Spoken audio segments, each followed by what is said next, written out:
Si le PEP réussit à augmenter les prix du pétrole, elle va encourager la production de pétrole de schiste.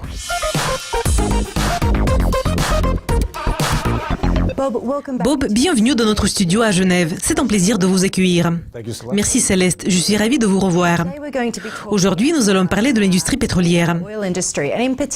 Après l'accord de l'OPEP conclu en novembre 2016, l'indice de référence du pétrole Brent a augmenté.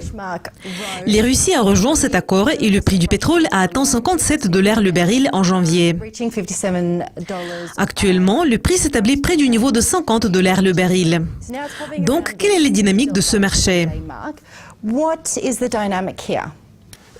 Depuis ces quelques dernières années, nous observons une situation intéressante sur le marché du pétrole.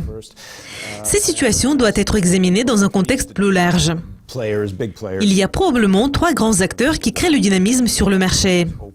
Il y a évidemment l'OPEP et son plus grand producteur, l'Arabie Saoudite. Et il y a des pays non membres de l'OPEP, y compris la Russie, qui est le plus grand producteur non membre de l'OPEP. Donc la dynamique de croissance de ces pays n'a pas beaucoup changé au cours de ces quelques dernières années.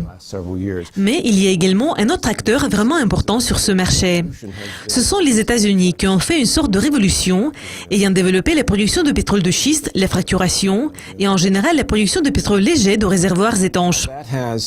Cela a eu une influence énorme sur les données de la production mondiale. En 2010, il n'y a eu que de faibles changements. Mais en 2014, nous avons vu une surproduction considérable. La production américaine a augmenté de 70-80%, ayant bondi du niveau de près de 5 millions de barils par jour au niveau de plus de 9 millions de barils par jour. Et donc, en novembre 2014, le PEP a pris une décision choquante. Les experts s'attendaient à ce que, comme d'habitude, l'Arabie Saoudite soit le leader du programme de réduction de la production de pétrole. Mais ce pays a décidé de défendre sa part de marché, ayant déclaré que l'Arabie Saoudite est un producteur à faible coût, tandis que les coûts de production des producteurs de pétrole de schiste sont élevés en raison de l'utilisation des technologies spécifiques. Et l'Arabie Saoudite a déclaré qu'elle ne comprenait pas pourquoi elle devait souffrir, et que c'était les producteurs de pétrole de schiste qui devaient réduire leur production. Le pays a commencé à défendre sa part de marché et a déclenché une guerre des prix. Et c'était plutôt la guerre entre l'Arabie Saoudite et les producteurs de pétrole de schiste. Et donc, nous avons vu que les producteurs de pétrole de schiste avaient surpris 2 fois. La première surprise, c'était une hausse inattendue de la production que personne n'avait pu prévoir. Et la deuxième surprise a été observée en novembre 2016, où les pays producteurs de pétrole avaient conclu un accord visant à réduire les prix. Et donc, l'Arabie Saoudite a levé le drapeau blanc et a déclaré qu'elle ne pouvait pas résister et qu'elle allait réduire la production pour augmenter les prix du pétrole. Compte tenu de tout cela, l'OPEP est-elle toujours en mesure d'influencer les prix du pétrole? Certains experts pensent que l'OPEP perd de son importance. À vrai dire, je ne suis pas d'accord avec ce point de vue. Mais évidemment, son importance s'est légèrement affaiblie car les producteurs de pétrole de schiste des États-Unis représentent actuellement une force dynamique. Au cours de la guerre des prix, nous avons vu que les prévisions des analystes s'étaient réalisées et une dizaine d'entreprises des États-Unis avaient fait faillite en raison de l'effondrement des prix du pétrole. Mais comme je l'ai déjà dit, nous avons eu la deuxième surprise. C'était la résilience de beaucoup d'entreprises produisant du pétrole de schiste aux États-Unis. Et il est à noter qu'il ne s'agit pas de grands producteurs. Ce sont plutôt de petits producteurs qui ont commencé à exploiter cette nouvelle technologie. Donc, un certain nombre de ces petites entreprises ont fait faillite. Mais certains producteurs ont survécu. Et la surprise était de voir la vitesse à laquelle ils avaient pu réduire leur coût de production de près de 60-70 $ le baril au niveau de près de 50 et même 40 $ le baril. Comme vous l'avez déjà dit, actuellement, les prix s'établissent près du niveau de 50 $ le baril. Et ils ont atteint le niveau de 57 $ en janvier grâce aux réductions.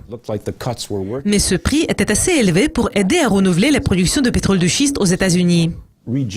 Donc, pour le moment, nous observons une hausse de la production et le marché réagit à ces changements. Je pense que le PEP a toujours une grande influence. Il y a évidemment cette nouvelle dynamique intéressante que nous observons sur les marchés, mais le PEP joue toujours un rôle important.